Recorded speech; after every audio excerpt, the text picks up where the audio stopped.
Hello and welcome to the Soul Aligned Self Care Podcast. Thanks for coming on. How are you doing today? I am doing fantastic. Thank you, Tina, for having me here. Yeah, sure. If you could just tell everyone a little bit about yourself, and maybe it would be great if you could share how you got to doing what you do for a living. That would be cool too.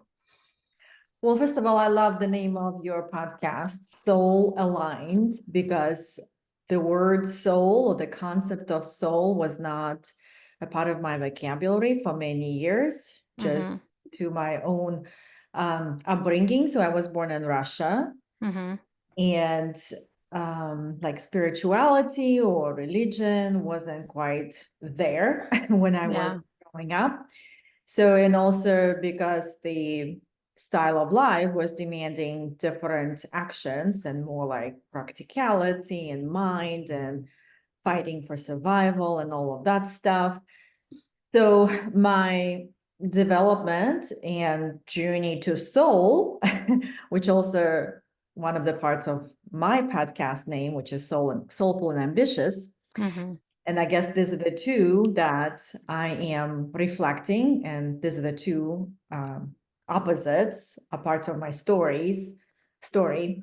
So I was known to be ambitious, goal-oriented, determined, hardworking. So like all of those noble qualities Mm-hmm. for eating stuff and life and whatever else goals in life. Yeah. And that's where I was stuck because I didn't know any better. I wasn't really open for other things. I kind of heard things, but wasn't quite receiving because I knew one way, and that is persevering, being disciplined, being consistent, being responsible, God Mm-hmm. forbid making a mistake, and all of that, right? So a lot of pressure, a lot of tension, but that was my map for operating in life. So, and then my husband and I, we owned a business, and that was a 24/7 franchise, coffee and donut franchise. Wow. Plus, it was 24/7, not just theoretically speaking, it was like physically we had to be open 24/7. Of course, like we couldn't work there 24/7, but when Yeah. people call off at nighttime, you still have to go because you're the franchise owners. Mm-hmm. So it was quite a bit of learning experience. And when we opened, I was just finishing my master's degree in organizational development communication. And I was like, so, book oriented, and I understood how to motivate people and all of that, except I had to scratch all of that and had to work with the people who we had to employ. And Mm-hmm. of course, they were um, quite the teachers. Yeah, I bet. So yes, I had to learn, and because we had a contract for 10 years, so it was, I guess, a very pivotal moment that you had to Mm-hmm. learn how to navigate through all of this craziness and people and customers and suppliers and a franchisor and all of that. Plus, husband and I working together, and he Yeah. thinks I'm the boss, I think he's the boss, or the other way around. And Yeah. then the clients will come and the employees will come. No, no, no. My husband says this, you say that, and it's like a lot of turmoil. Well, to make the story short, so at a certain point, I was just sick and tired of being sick and tired. And then yoga was very popular. So, and I just, I guess, started my opportunity of searching for something else, Mm-hmm. yoga. However, when I came to yoga, I still was doing poses because moving up and down, that was my normal. Mm-hmm. And I know you're into yoga and perhaps your audience as well. So you're familiar with Shavasana, which you just lie down and do nothing. It's And my favorite part. yes, but when you know one system and one operational code, I was not ready for that. So I would literally pack Yes. my stuff and I would leave, and I'm like, I don't have time for this. I'm I done. used to do that too. I was there too. Yeah. That's like a starting point, but I know what you're talking about Yeah. it. That's Yeah. great. So, Yeah. hello, friend. Yeah. Yep. So, yeah, I did that for a while. And then I started doing my teacher certification and then just kind of opening up a little bit more towards that mindfulness aspect. And then I I think experienced restorative yoga. Mm, Suddenly, when you lie down there and feel all the support of the bolsters and pillows, and everybody goes around you and giving you neck massage and whatever, like yeah. something happens, and the body is just goes like, ha. Yes. Yeah, exactly. Restorative yoga, yin yoga, yoga nidra, just fantastic, but things that I wouldn't have done when I was my old self, like you were, like very driven, go, go, go kind of Mhm. thing. But Yeah. yeah, so healing, right? Yes.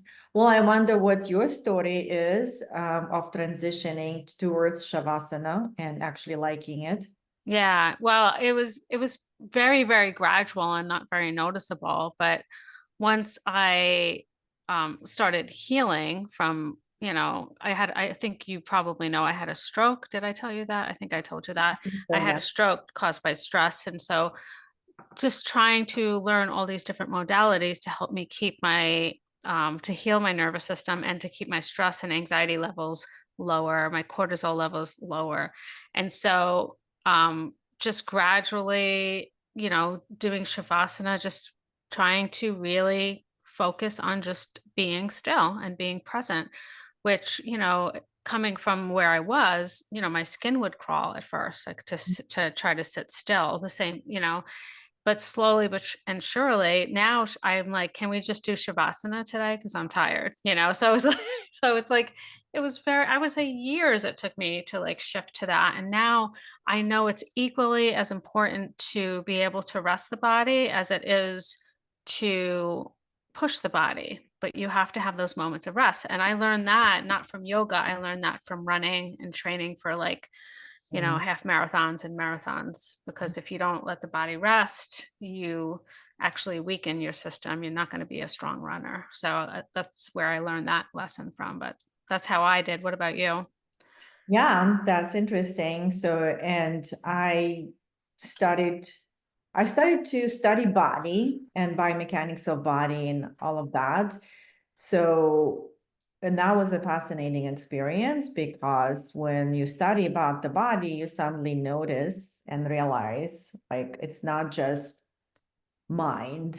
Hmm. It's not that you're just doing. And in the body, there are so many different systems, and all of those systems are still very much interconnected in order for the whole body operate on that physical level and even allow us to wake up and do our stuff and work and show up in life. And I feel like we have so much going on against our bodies, like due to the culture and the marketing and all of that, that we always forget. Like, we have an amazing, strong, and powerful body Hmm. that makes us do what we do, waking up, cooking, going to work, kissing, loving, whatever. And the main thing is that that's what I've realized recently, and that's the quote that I got channeled, so to speak, from within. Hmm. You get present, and when you think about things, um, that's what I realized. While our mind is making sense of life, our body is always sensing life. Oh yeah, I like that. And because of our body, we actually have an opportunity to experience life. And how we experience life is through emotions, but where do we feel them? In the body. And of course, I was one of those ambitious, high performing, achieving, goal oriented women who was disconnected from the body and Hmm. especially emotions, because I also come from that time when emotions were not a good thing to have or show or whatever. And, Yeah, yeah. and Just be now, quiet and yes. yeah. Mhm. Yeah. So yeah, you come from that culture too. But now I'm learning a lot more about emotions through my coaching and also working with the other ambitious women. And I realized that this is the bridge from understanding that it's okay to contract from like that nervous system response of fight and flight. Mm-hmm. But our ability and our resilience and our skills that we possess to help us shift to expansion, that's the key. It's Mm-hmm. not ever experience stress again or some Yeah. sadness, whatever. It's like how quickly you can be aware, how quickly you can give your body what it needs, and how quickly you can consciously shift to what you intentionally want to create in life or show up as in life. So that's the key, to just always know that there are many pulleys and systems and muscles and ligaments and all of that in the body, and all of that supports us if we let it. Yeah. Yeah, so that's I my answer. Yeah, I agree with you completely because until you can be present with until you could like move through that process, like be present with the feelings that you're feeling and the emotions, and then be able to process them and respond to your life instead of constantly react, right? But it's like when I first started learning how to do that, because I was like in such a state of fight or flight for so long, when I first started learning how to do that, I had to be very intentional about it. It wasn't something that came naturally to me. And I feel like a lot of people are in that situation where um it doesn't really come super easy and natural to be able to process emotions, especially when so many of us are told not to, like you said, like, just, color inside the lines, be quiet, don't be confrontational. We have all these things that we're trained not to do this. And then when we become an adult, it's like, yes, you have to be present and feel your emotions. And you're like, wait a minute, I Mhm. was trained otherwise. So I feel like um, a lot of people, especially women. That's what I noticed. There's definitely men too, but I feel like it's more common in women just because of the way we're brought up. Um, that we have to actually learn how to do this. And so I know that you do this with your clients. So what do you find is like the hardest thing for people to embrace? Is it actually learning how to be present with their emotions and actually feel them, or is it learning how to move through them?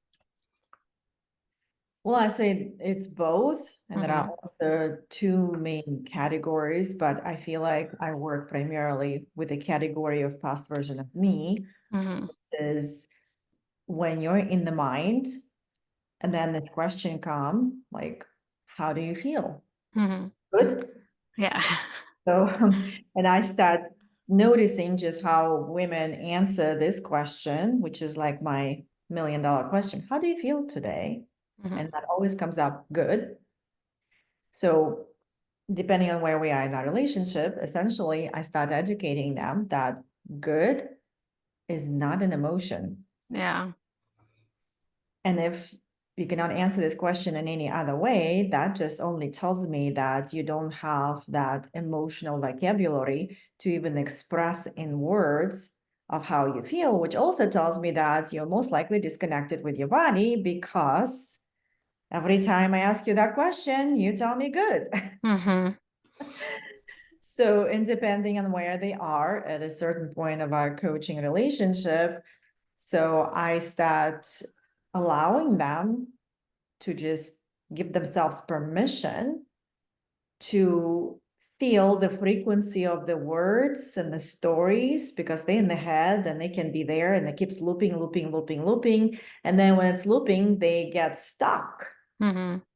And the only way to get unstuck is to actually feel and not think your emotions. Mm-hmm. And that's again, like through our coaching relationship, I see how they react and how they respond. And when I ask them, well, how do you feel? They answer the question like this: I think, I feel. Yes, I think. Okay, so that gives me the cues again. And then I just pull out my little tips to where to start, to let them start connecting to actual sensations in the body.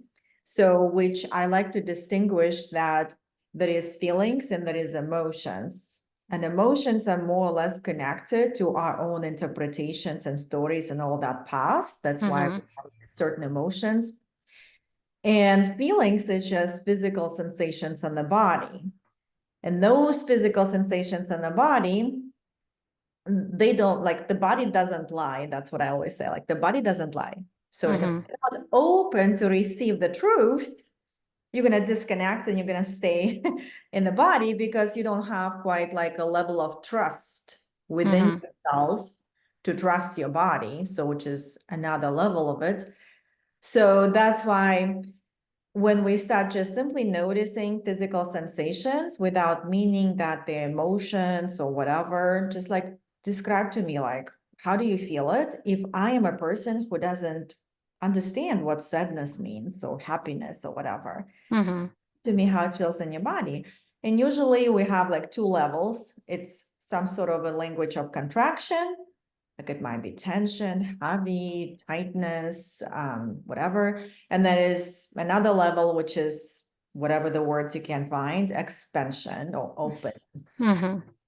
So which will be like light, tingling, moving, things like that. Because emotions is essentially energy in motion, and we are all energy. And Mhm. we really even disregard the words emotion or feeling and just stay at the level of energy.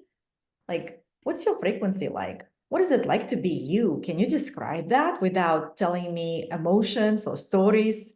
Like, Mhm. so then it's almost like now I'm allowing them again to go into that multifaceted experience of being a human, which we are much more than just a body, just a mind, just like we are all of it.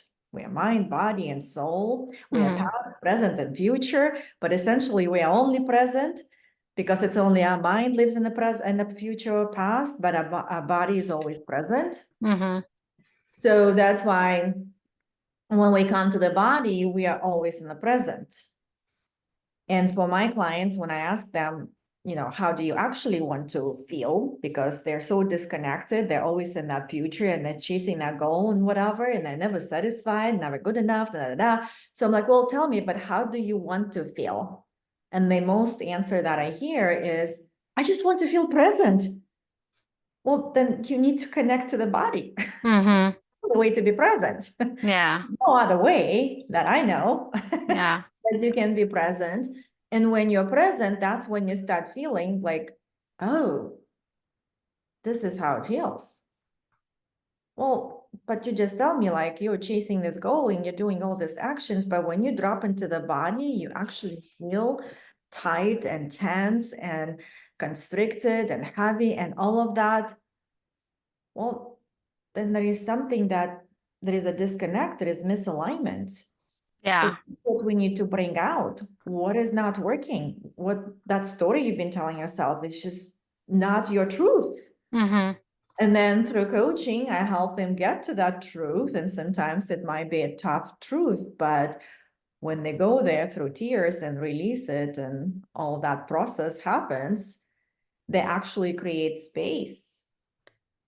And that Yeah. space usually is created for that expanded emotion of how they want to feel, like more joyful or more present or more satisfying, more fulfilled. Mhm. And then, yeah, can we create now from this place? Yeah.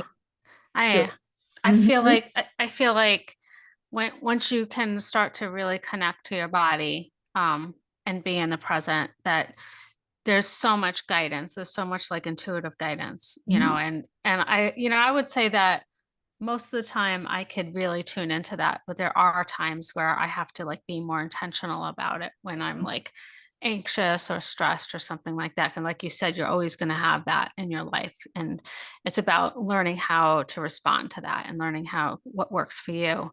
But once you can connect and get in your body in the present moment, there's so much guidance there if you're just willing to sit still for a moment and listen. mhm, And I find that that's one of the biggest keys is for people to slow down and sit still. And as we talked about at the beginning of the podcast, like I didn't do that. Like that was something I didn't do. So I was very disconnected with everything. And part of my healing process when I was healing was reconnecting to my intuition. I was like, everybody has intuitions. Like, how do I do that? I didn't even know how. I was like reading books and taking courses, um, and really now, when I work with my clients, one of the most powerful things I do with them is just teach them to, for a couple of times a day, to really like sit down and just like become present, like take a few deep breaths, close your eyes, tune into your body, and then ask yourself, like, how do I feel right now? Like, what do I need? Like, and just like taking, just as you would, like, if you had a guest in your house staying with you, you wouldn't just like let them just wander around and not talk to them. You'd be like, well, what do you need? Can I help you with anything? Are you hungry? Are you thirsty? Like doing those little things for yourself is such a big deal. And it's something that we should just naturally do throughout a day. So like I always tell my clients, like, maybe in the morning, in the afternoon, at the end of the day, just like tune in with yourself and see what you need. And then give yourself those things. Give yourself that space. You know what I mean? So what are some of the things that you do with your clients that seem to help, that work, that help them connect with their body? Yes, and I think it is maybe to segue a little bit, like what Hmm. you described, these are more like self-care practices, Hmm. which is, yeah, doing all those good things. Yeah. But I feel like before that becomes a practice, an embodied practice, this is just like what I do, right? Yeah. Who I am. There is that barrier to that, and the barrier is how you think about yourself. Hmm. And most of the clients, and myself included, the past version of me especially, and for women, I think we like bring this whole generational trauma of women. Yeah. So we have a very distorted view of ourselves, which is founded on the fundamental belief that who I am is not enough. Hmm. Who I am is not worthy. So that's what drives our overworking and overburning and overdoing and all of that. When you dig down there, there is always that wound, like who I am is a flawed. Who I am, Hmm. I need to be more. And we hear that from culture, of course, and from our parents and whatever our own childhood trauma is. And I believe that what we think about ourselves determines what's possible for us and also determines what actions we're going to stick to and what we're not going to stick to. Hmm. These are all self-care practices that you mentioned that essentially are founded on the belief I love myself. And this is Hmm. what I do. Like, this is an extension of me. Other than if you're not there with that belief, then most likely those actions are not going to stick around, or you're going to go do them. Like most of my clients, I'm on a schedule, I do my thing, I have a massage appointment, but then they come home and they feel guilty. Uh-huh. And that's what I always ask them. Well, okay, then do you call that as self-care? If you come home and you go into guilt, shame, and all of that, and I'm selfish, and then, they don't do another massage appointment until 6 months later. Yeah. Yeah. So, that's why I think when we fundamentally believe that we are not good enough, would anything matter? Would any practices matter? Hmm. Would any doing matters? Would any goals matter? No, because we're still chasing what is not even true, but because you haven't paused and slowed down and nobody really was there on the other side to help you see that, let's question that belief Hmm. coming from. And what's the evidence? Like, where is it? Like, if we crack you open, do you have like a label made not good enough? Yeah. No, like you were born that baby, back then, and everybody was happy for you to be born and Hmm. poop everywhere and pee everywhere Yeah. and Yeah. everywhere, and And you're everybody would perfect. find you adorable, right? Yeah. Yeah. So, and then of course, when we go through our development and growth and the culture and all of that, we suddenly get disconnected from the divine energy of who we are. We're still that. We're still that divine Hmm. because in a humankind and that survival paradigm that we all have signed up to, unconsciously or consciously, but most unconsciously, we just start carrying that. I'm not good enough. Hmm. Course, when I work hard, it's noble, right? Yeah, a lot of women wear, they work themselves to death and then they wear it like a badge of honor, and Yes. like even when women talk to each other, and I've definitely talked about this before, but like they're like, oh, how, oh, hi, how are you?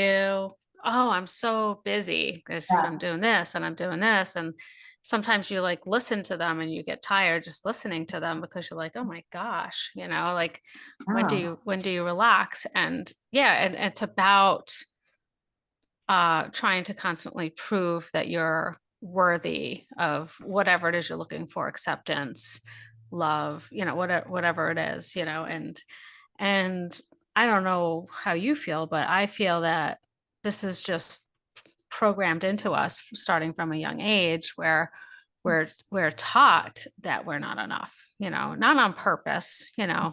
Yeah. it's just the world that we live in and the way we're raised. It's always about, you know, be quiet, like I said earlier, color inside the lines. If you think about it too, like we're always getting yelled at for, doing something wrong or, Mhm. misbehaving, or even when you go to school, you don't talk too much and you have to ask to go to the bathroom and like all these just weird things that just like program you over and over again. And I feel like basically what you're saying is you're, reprogramming, Mhm. Yeah. so that, and like you said, what's the proof that you're not worthy? What's the proof that you're not loved? What's the proof that you don't deserve to have the very best of everything? And there is no proof because everybody deserves, you know, Yeah. love and Well, yeah, again, that just depends on how you view yourself and your belief about mm, yourself. That's why more you start, that's why I don't necessarily like fix my people's problems, right? My clients' problems, but I help them like dissolve them yeah. because if we get there and we see there is no truth. That's why understanding that subconscious mind and going back to your point, yes, there is a culture, but also how we are wired. We are wired for survival, Hmm. and True. that fear response reaction, I guess, is real for the Hmm. mind, is for the subconscious mind, and subconscious mind is doing its beautiful job to tell me I'm worthy, then I'm not worthy, and I'm in between. So just even understanding like, okay, subconscious mind is operating from black and white language, plus, minus, right, wrong, and of course, how do we get our grades, right? In Hmm. kindergarten and college and school, we all have an idea. Okay, it's a multiple choice or right, wrong, good, bad, and all of that. And then we just like start getting into this black and white language. That's why like most of my clients, they're controlling, perfecting, and people pleasing. These are all Hmm. the barriers, and that's how they know.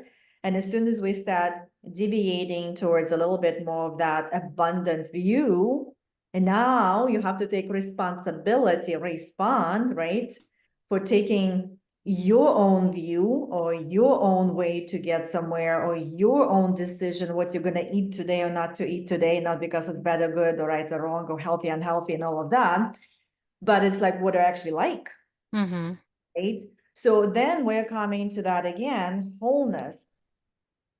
And that's where you start calibrating and creating the evidence of like trusting again, trusting this new view, trusting this new way of showing up, trusting your choices, not because somebody said good, bad, right, or wrong, but no, I actually don't even like eating this thing. But because Hmm. I'm on this diet forever, now I'm stuck with it. But are you really stuck with it, right? Hmm. So, and this is when we start like getting to know ourselves, like, oh, like the huge question that I ask for my clients, what brings you joy?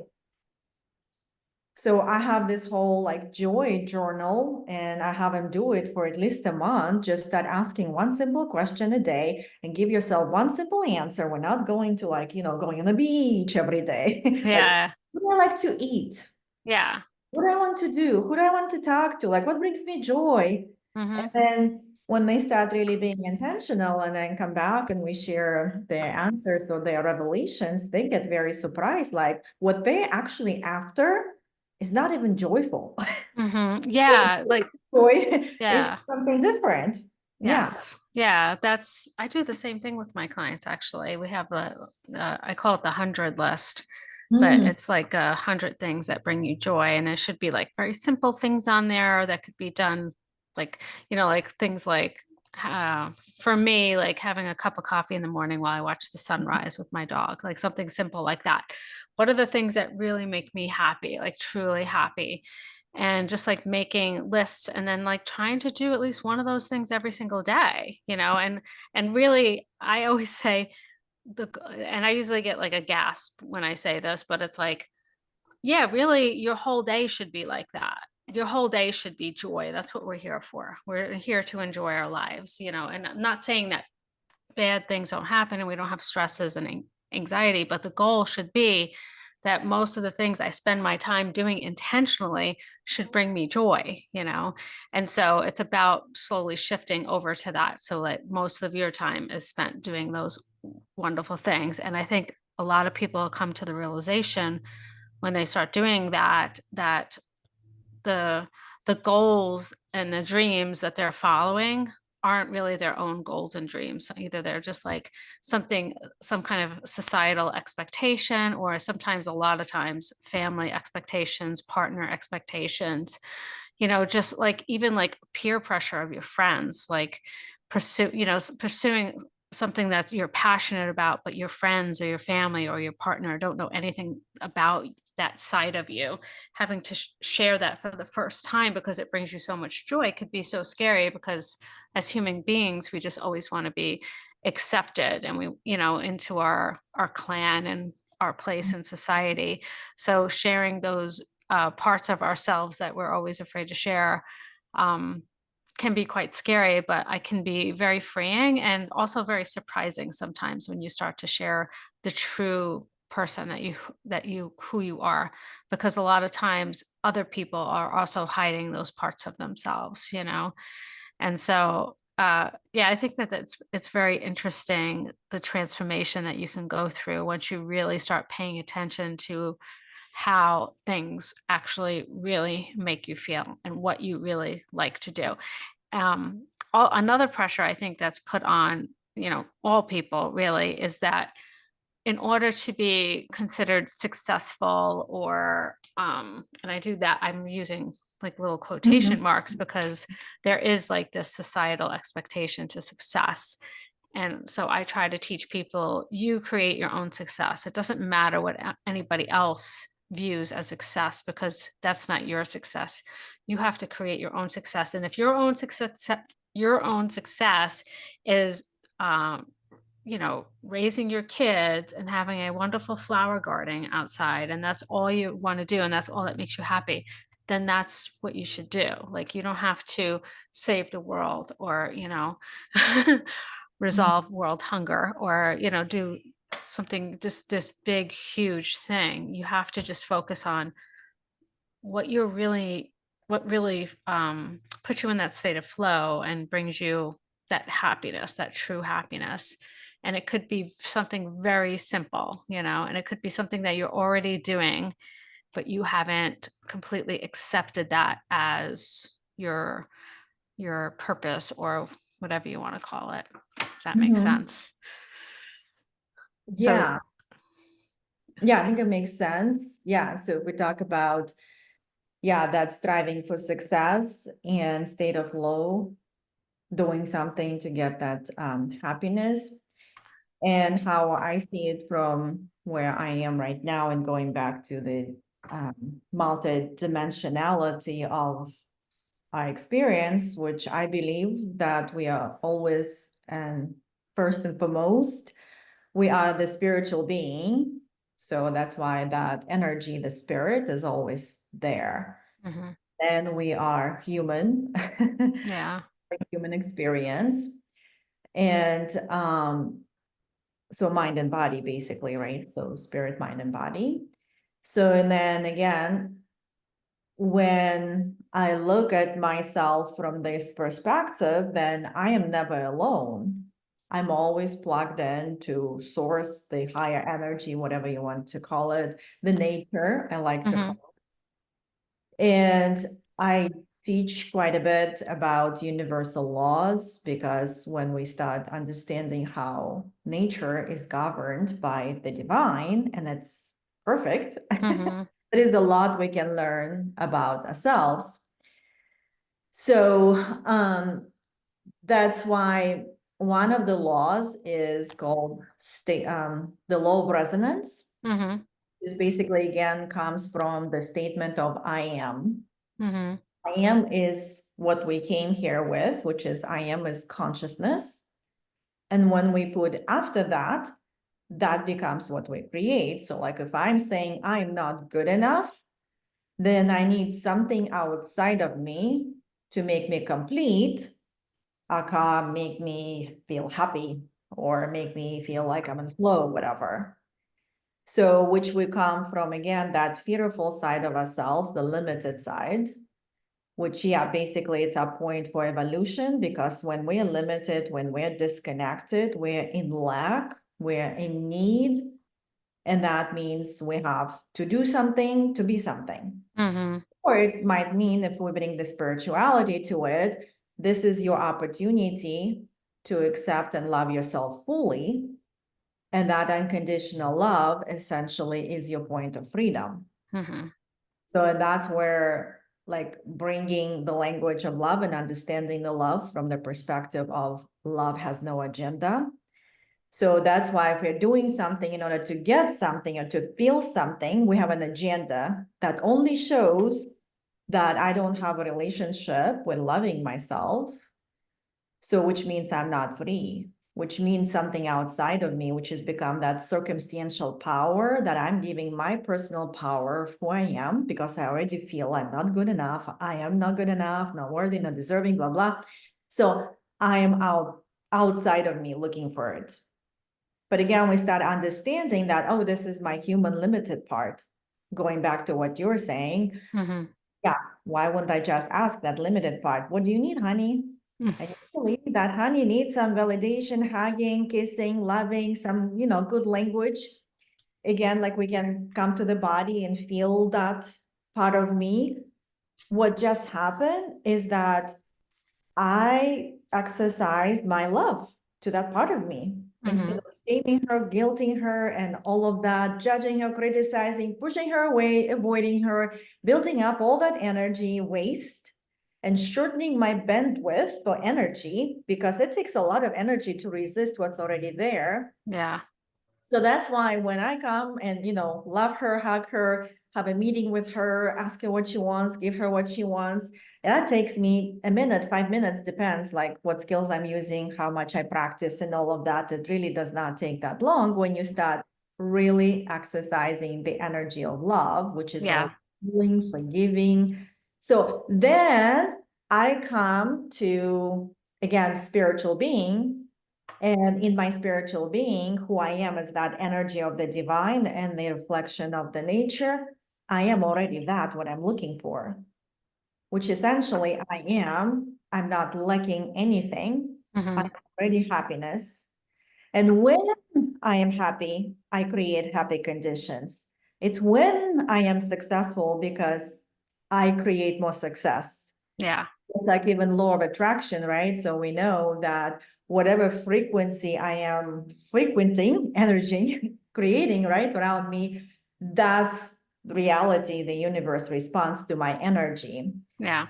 not to what I'm saying or not saying, whatever. It's the energy of embodiment. So, and when we want to create more happiness from already being happy, I'm not chasing, Mhm. not I am moving towards it. I am moving from it. So, and again, the universe responds in that frequency, in that energy. So I suddenly start meeting happy people. I suddenly like find happy channels. Yeah. Suddenly like get some happy books.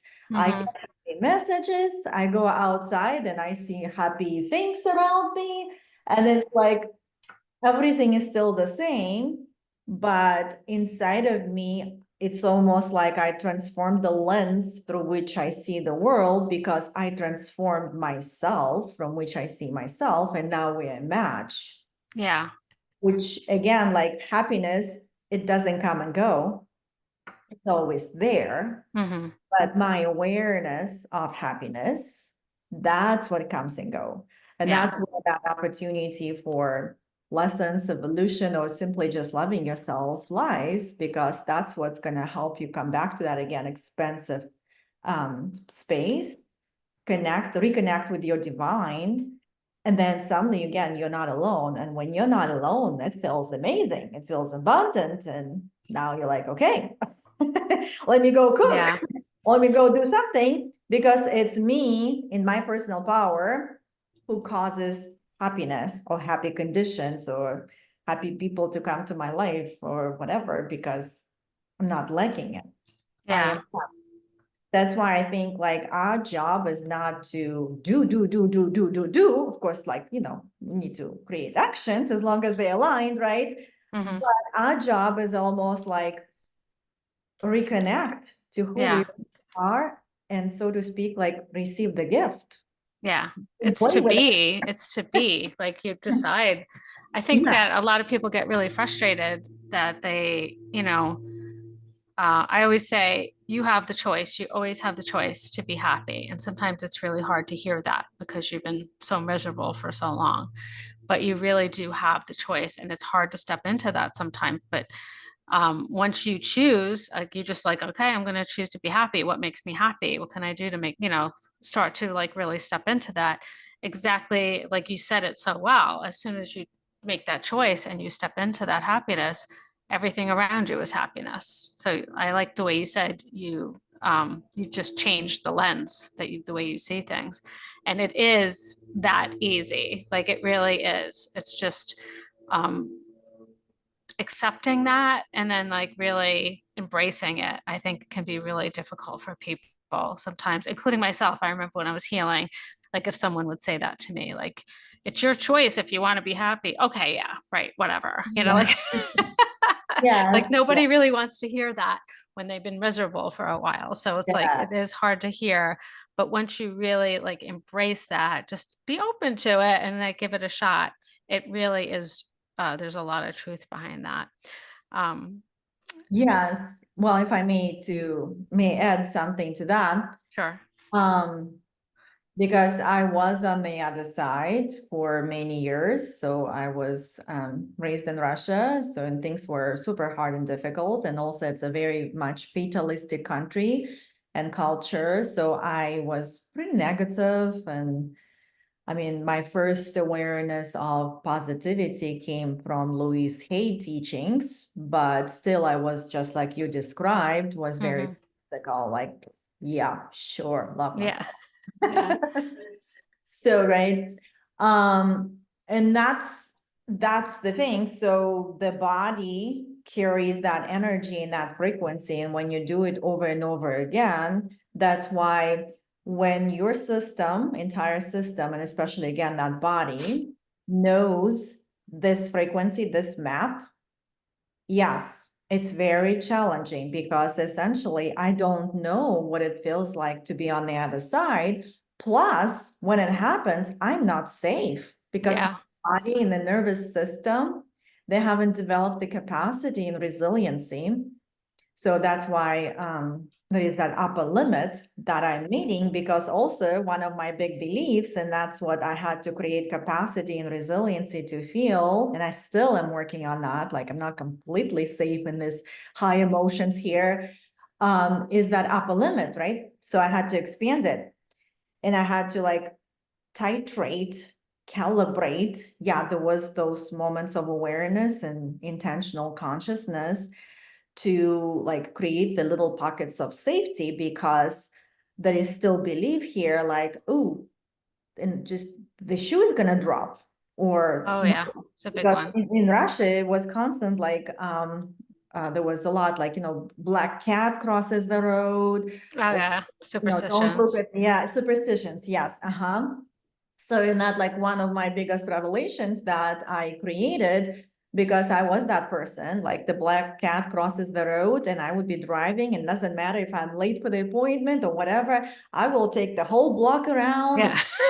in minutes, but Yeah. I'm just gonna like make it out of it because I never questioned it. And Hmm. the body had that response. So Hmm. that's why we are like so connected. But then when I was on my verge of opening up, so one day the black cat crossed the road, and that day I decided, you know what? It's for good luck. And I just Yes. chose to believe that it's for good luck. And I Hmm. did that in this like light manner with a smile, and my body kind of like, oh yeah, let's do that because, now we're friends. And since then, I am like chasing the black cats crossing the Yeah. road because I'm like, good luck. Hmm. So, and when I did that, it was like, a silly example, but also I was seriously under fear. Like, I know what fear feels like in my body because that's a familiar feeling for 40 years, right? Yeah.